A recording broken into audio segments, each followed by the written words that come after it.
Hello and welcome to another episode of 100 Yards of Football Sports Talk Radio.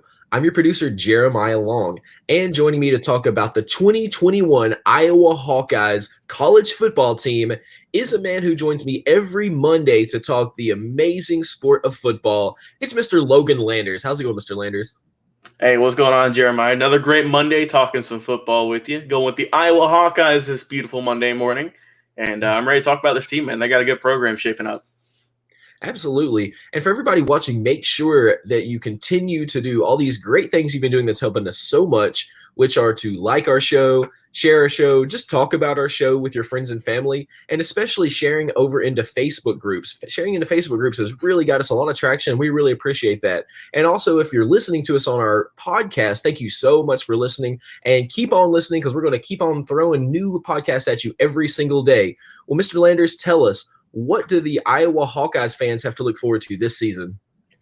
A full season, Jeremiah. They're looking forward to a complete season. First and foremost, this team was hit with the COVID bug. Their head coach got it. They had a few games get canceled because of it. So they're just hoping to get this season completed first and foremost. And like I said, for a team who was hit with the COVID illness a few times, whether it be games, players, coaches, you name it, this team had it. They still had a pretty strong 2020 season. So they came out the gate, they were 0-2, but they barely lost those games. They lost by 4 in week 1 against Purdue, and then in week 2, they lost against Northwestern by 1 point. But after that, they realized, enough is enough. We're just going to go on this 6-game winning streak, and that's how they ended out their season. Unfortunately, the last 2 games of the 2020 schedule were canceled, you guessed it, because of the COVID-19 outbreak. And those 2 games were against Michigan and Missouri. But with the way that Iowa was playing, man, and the way that those teams were, stacking up last year, Iowa could have very well won out and won 8 in a row to end the year. But even after all of that, though, this team did have a very good year. They finished 6-2, and they finished with the 16th rank in the AP Top 25 at the end of the season. So this team is complete. They had a really good year after starting out kind of shaky. So, that just shows that even if you've come out the gate stumbling a little bit, like this team did, they came out 0-2, you can still come back and have a really good season and finish in that top 25. And like Iowa, almost inside that top 15. So they're led by an amazing head coach who's been at that program for almost 23, going on 24 years, which is the longest tenured head coach in college football at the moment, with Kirk Ferentz, man. He is an absolute legend for this program. Definitely one that everyone looks up to and one of the most respected head coaches, not just in the Big Ten, but just in college football. And for a guy who's done seemingly everything, he's hoping to get this Hawkeyes team into that college football playoff sooner rather than later. So, man, he's been there for a long time. He's 66 at the moment. So, like I said, he has a ton of experience with this team. The fans love him. The players respect him. So this guy is definitely a leader in the locker room, on the field, and just a great epitome of what you want for a good head coach, whether it be college, whether it be NFL, high school, you name it. This guy has done it, man. He is an absolute legend at this Hawkeyes program, and he's hoping to take them a little bit further this year and, like I said, get a full schedule out the way. And looking at their schedule coming into 2021, it's looking pretty good for Iowa, honestly. They have a pretty good schedule, nothing too hard. I don't see Ohio State on their program this year, which is always good. That's a nice break for them. But they are facing some other good teams who we've talked about on this show before, who we've done team previews for. I see Indiana, Iowa State. Also see some teams like Penn State who might give them a little bit of trouble, Wisconsin. So, they do have a few teams that could give them some trouble. But overall, I think that this team is built for success. I do expect them to finish in the top 15 this year because they have a good program. They have a lot of good players. And like I said, with that great head coach, man, I think that this team is built for success. And I think that even though they were hit hard by some guys graduating and by some of the players going on to the NFL, they did leave a few holes open, but they do get a few guys who were key last year that are coming back to help out. So while they were hit by the draft and by people just graduating, moving on with their lives, they are going to have a good bit of players coming back and then coming in who are going to help them this year. Just some I can think of that are coming back. You got Tyler Linderbaum, who's an All-American center, and also you have a Big Ten running back with Tyler Goodson. So those are two guys on your offense who are really going to help you out and who are really you're going to be hoping that can help you get some more wins this year, see how many they can get. I expect this Iowa team, like I said, they got 6. They were 6-2 last year. I'm expecting them to get into the 8 to 9 win range this year. They very well could get double digits, and it would not surprise me at all. So, I mean, this team does have a good program up and down. But I need to see how Spencer Petras, the quarterback, how is he going to do this year? He's coming back as their starter. This is going to be his junior year, so we'll see how he can do.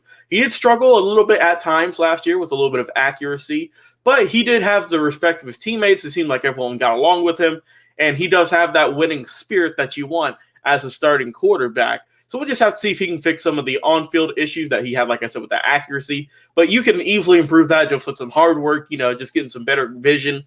And I think that he is going to be solid. I mean, for a guy who's around, 6'5", 230, 235, he's got a good build for a starting quarterback. So that's really going to help him too.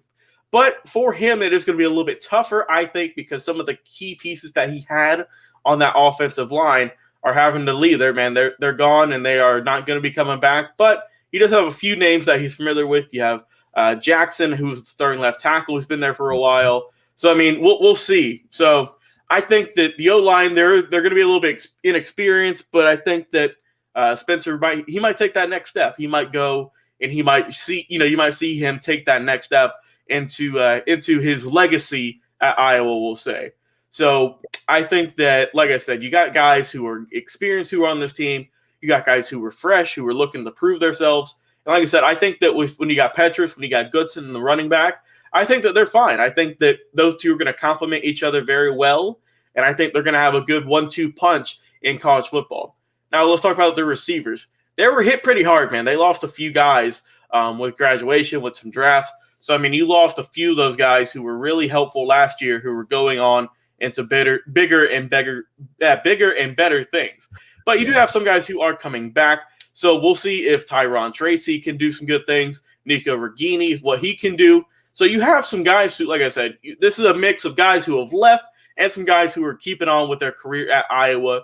So you're going to have to replace the production for a few of these guys, but you're going to have guys who have been in this program, who have been playing for this head coach for a few years, who have been helping out this quarterback, who are going to hopefully step up, take that next big leap in their careers, and see what they can do this year. So, like I said, you have some guys who are going to have some good years, but you also have a good tight end as well. Like I said, you have a good receiver, you have a good running back.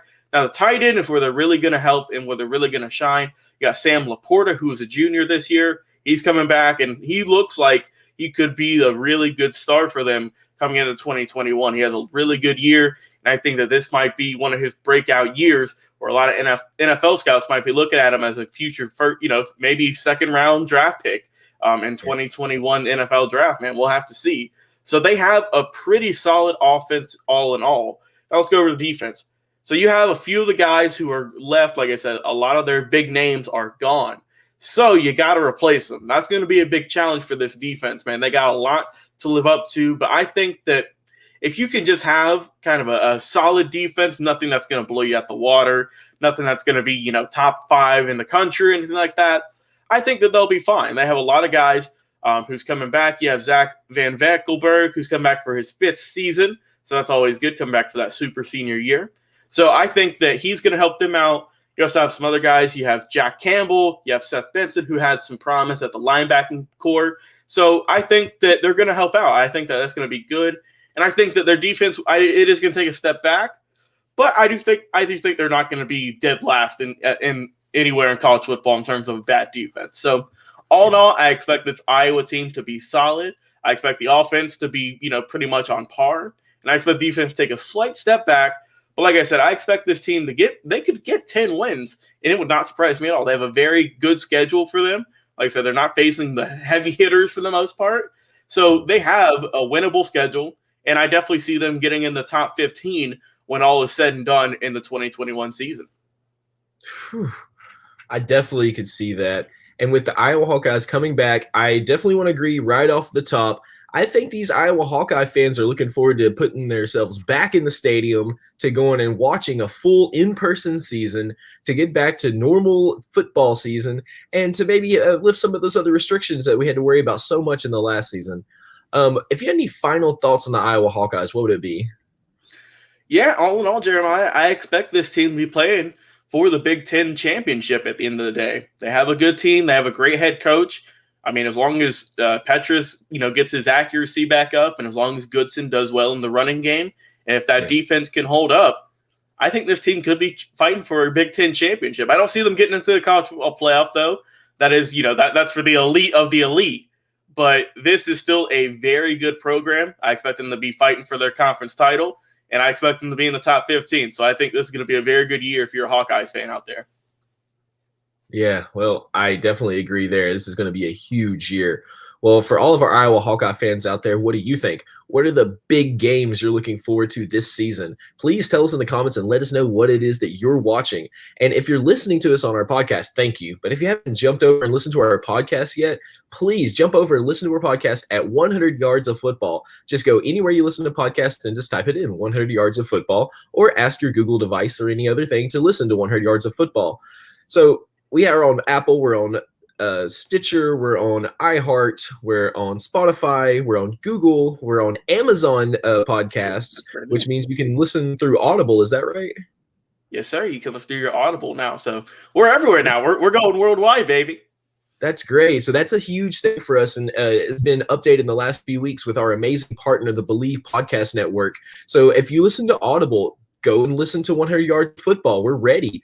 So for our entire team here, including myself, Jeremiah Long, the producer, and our amazing host, Logan Landers, thank you so much for watching this preview of the Iowa Hawkeyes 2021 team. We'll be right back with another